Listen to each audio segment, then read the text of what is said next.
Hello everyone, welcome to legal law. ये हमारी first video है जिसमें हम लोग पीवाईक्यू एनालाइज करने वाले हैं कि 2025 में कैसे क्वेश्चंस आए थे और हमें किस पार्ट पर ज़्यादा फोकस करना चाहिए। ये जीके का पोर्शन है जिसमें कि हिस्ट्री पॉलिटिकल साइंस और करंट अफेयर के क्वेश्चन हमने डिस्कस करे हैं जो कि 2025 में आए थे। तो हम स्टार्ट करते हैं अपने फर्स्ट क्वेश्चन से। फर्स्ट क्वेश्चन है, who among the following Indian para shuttler won the gold medal in the men single category at the para Olympic 2024। ठीक है, तो इसका आंसर था नीतीश कुमार ने उस टाइम पे मेडल जीता था। तो इस पार्ट से अभी करंट में 2024 में जो पैरा ओलंपिक हुआ है और जो ओलंपिक हुआ है हमें उसको फोकस करके चलना है, क्योंकि अभी करंट में और कोई ओलंपिक्स नहीं है, यही ओलंपिक्स हुआ है। तो इसमें से पूछे जाने के क्वेश्चंस ज़्यादा चांसेस हैं। ठीक है, तो उसके बाद सेकंड क्वेश्चन हम चलते हैं। इसमें हमसे पूछा है कि इसरो का हेडक्वार्टर कहाँ है। तो इसरो का हेडक्वार्टर है बेंगलुरु में। तो ऐसे कि जो इंपॉर्टेंट ऑर्गेनाइजेशन है जैसे WHO हो गया, वर्ल्ड ट्रेड ऑर्गेनाइजेशन हो गया, इनके हेडक्वार्टर्स आप देख सकते हो। ठीक है, फिर हमारा नेक्स्ट क्वेश्चन है, Mohandas Karamchand Gandhi launch quit India movement after the failure of. तो ये पार्ट हमारा हिस्ट्री से आया है। तो इसके लिए हमें थोड़ी सी नॉलेज हमारे फ्रीडम स्ट्रगल की होनी ज़रूरी है। इसका आंसर है क्रिप्स मिशन। तो क्विट इंडिया मूवमेंट जो हुआ था वो 1942 में गांधी जी द्वारा स्टार्ट किया गया था, जब क्रिप्स मिशन फेल हुआ था। अब नेक्स्ट क्वेश्चन हमारा आया था, Harappan city almost exclusively devoted to craft production. तो हड़प्पा एक इंपॉर्टेंट टॉपिक है हिस्ट्री का जिससे क्वेश्चन आ सकते हैं। अब जैसे इसमें हड़प्पन सिटी का पूछ लिया जो क्राफ्ट प्रोडक्शन को डिवोट थी। ठीक है, तो इसका आंसर है चंद हुद्रो, जो कि अभी हमारी साइट है पाकिस्तान के सिंध रीजन में। ठीक है, पाकिस्तान के सिंध रीजन में। और अगर हम इसके ऑप्शंस देखें तो हड़प्पा एक बहुत इंपॉर्टेंट साइट है। मोहनजोदाड़ो भी है। मोहनजोदाड़ो में से क्वेश्चन आ जाता है कि माउंट ऑफ डेड का क्वेश्चन, कि माउंट ऑफ डेड कहाँ है, तो है ना, मृतकों का टीला बोलते हैं। तो ये हमारा मोहनजोदाड़ो में है। और फिर ये दोनों साइट चंदहुद्रो, मोहनजोदाड़ो, हड़प्पा, ये अभी पाकिस्तान में ही है। और राखीगढ़ी, अगर इंडिया की लार्जेस्ट साइट पूछे हड़प्पन सिविलाइजेशन की, वो राखीगढ़ी है जो कि हमारी हरियाणा में है। ठीक है, अब हम अपने नेक्स्ट क्वेश्चन पे चलते हैं।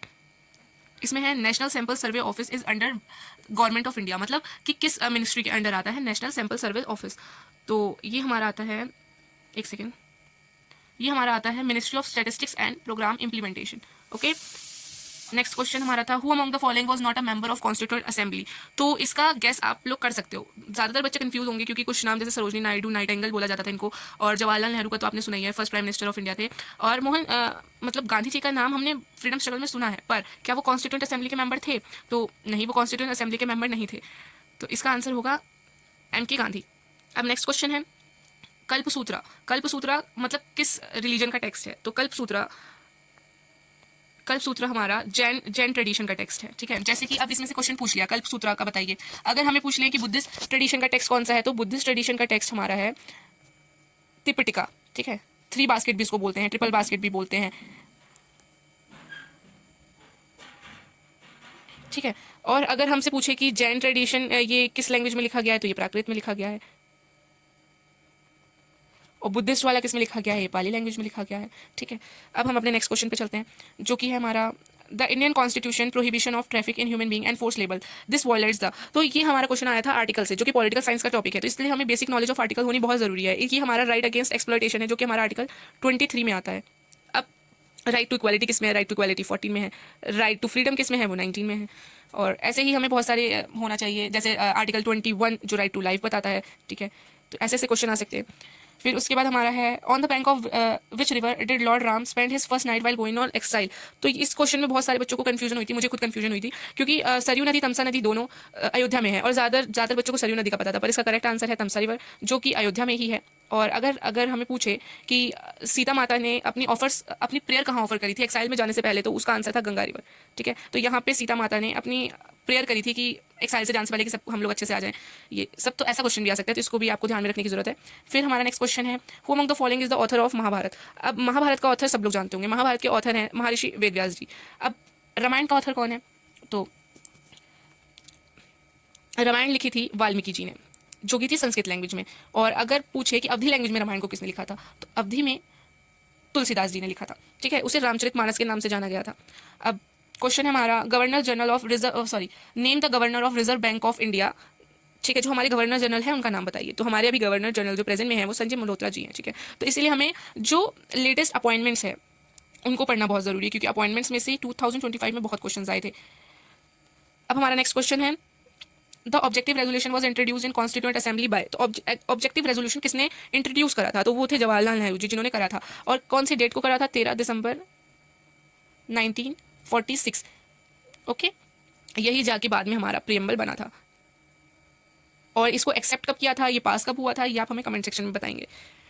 फिर नेक्स्ट क्वेश्चन है हमारा, which Indian space mission is halo orbit around the sun earth L1 point. तो इसमें हमें पूछा है कि सन के अराउंड जो कौन सा स्पेस मिशन लॉन्च हुआ था, तो वो था आदित्य L1। अब इन्होंने सन के अराउंड पूछ लिया। अब रिसेंट में हमारा जो है इसरो ने लॉन्च करा है, अभी करंट में ये पूछे जाने के बहुत ज़्यादा चांसेस हैं क्योंकि करंट में हुआ है। तो इसरो ने यूएस बिल्ट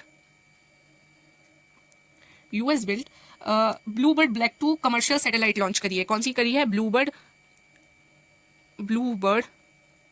ब्लॉक 2, ठीक है। और ये किस सैटेलाइट किस उससे हुई है?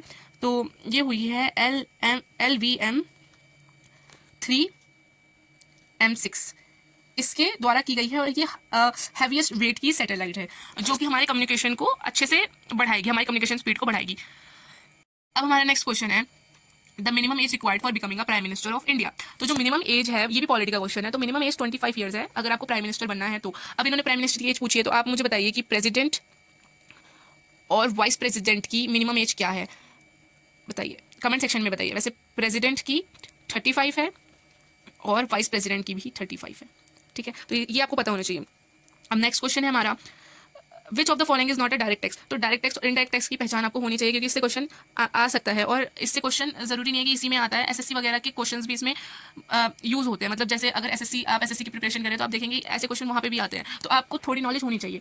अब इसमें पूछा विच of the following is not a direct tax. तो हमारा डायरेक्ट टैक्स कौन सा नहीं है? इनकम टैक्स डायरेक्ट है, कॉर्पोरेशन डायरेक्ट है, प्रॉपर्टी डायरेक्ट है, पर कस्टम ड्यूटी हमारा इनडायरेक्ट टैक्स में आएगा, ठीक है।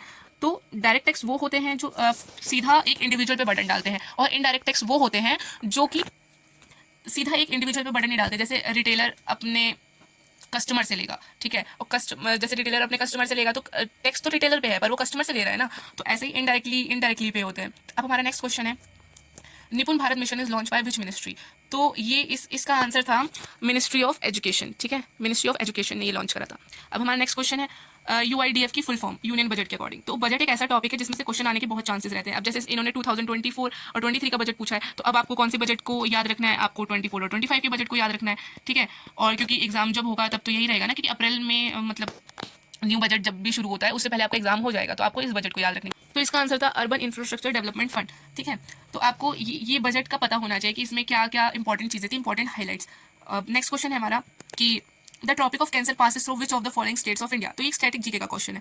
तो इसका था कि इनमें से कौन सी कंट्री है जिनमें से ट्रॉपिक ऑफ कैंसर जहाँ पास होता है, तो ये त्रिपुरा इसका आंसर है। तो टोटल 8 कंट्रीज हैं जहाँ से ट्रॉपिक ऑफ कैंसर पास होता है। तो वो है, उसकी ट्रिक है मित्र पर गमछा झार। थोड़ा फनी ट्रिक है पर कोई बात नहीं, हमें तो याद कर लेना। तो मित्र पर गम झार, ठीक है। तो अब आप मुझे बताइए क्या है। मित्र से हो गया मिजोरम, और त्र से हो गया त्रिपुरा, प पश्चिम बंगाल, र राजस्थान, ये ग से गुजरात, और म से मध्य प्रदेश, छ से छत्तीसगढ़ और झ से झारखंड। तो हमारी कौन कौन सी 8 कंट्रीज हो गई, 8 स्टेट्स हो गई जहाँ से ट्रॉपिक ऑफ कैंसर पास होता है। मिजोरम, त्रिपुरा, पश्चिम बंगाल, राजस्थान, गुजरात, मध्य प्रदेश, छत्तीसगढ़ और झारखंड, ठीक है। अब हम नेक्स्ट क्वेश्चन पे चलते हैं जो कि हमारा, who among the following first Indian women athlete to win 3 para Olympic medal. तो आप देख सकते हैं इसी पेपर में दो क्वेश्चन हमारे ओलंपिक से आ गए, जो कि वो करंट टॉपिक था 2024 का, जो 2024 में पैरा ओलंपिक हुए थे, इसी का करंट क्वेश्चन था। और एक क्वेश्चन 4 मार्क्स का है जिसमें से 8 मार्क्स का, मतलब 2 क्वेश्चन आए ना, तो 8 मार्क्स का आपका ओलंपिक से ही आ गया। तो इसका आंसर है अवनी लखेरा एक शूटर है जिन्होंने ये 2024 में गोल्ड मेडल लिया, और उसके बाद जो 2020 के हुए थे उसमें इनका गोल्ड और ब्रॉन्ज दोनों था। तो इसी तरह इन्होंने 3 मेडल लिए, ठीक है। उसके बाद अब हम आगे चलते हैं, आया है विच of the following is the 51st chief justice of supreme court of India. अभी हमसे आरबीआई गवर्नर पूछा था जो कि एक न्यू अपॉइंटमेंट थी, अब हमसे चीफ जस्टिस ऑफ पूछा जो कि एक न्यू अपॉइंटमेंट थी उस टाइम की। तो इसका आंसर है जस्टिस संजीव खन्ना। तो इन्होंने 51st पूछा जो कि उस टाइम की करंट न्यूज़ थी। अब हमारे 52nd और 53rd कौन है वो आप कमेंट सेक्शन में बताइए, ठीक है। तो इसी के साथ ही हमारे टोटल 21 क्वेश्चन थे जो जीके स्टैटिक जीके के पार्ट से आए थे, जिसमें पॉलिटी और हिस्ट्री इंक्लूड थी। तो इससे हमें पता चल रहा है कि जो इनका जो इंपॉर्टेंट टॉपिक्स हैं वो क्या क्या हैं। जैसे इन्होंने हड़प्पा इंपॉर्टेंट साइट्स हैं जो आपकी न्यू अपॉइंटमेंट्स हुई हैं, ठीक है, न्यू अपॉइंटमेंट बहुत ज़रूरी हैं।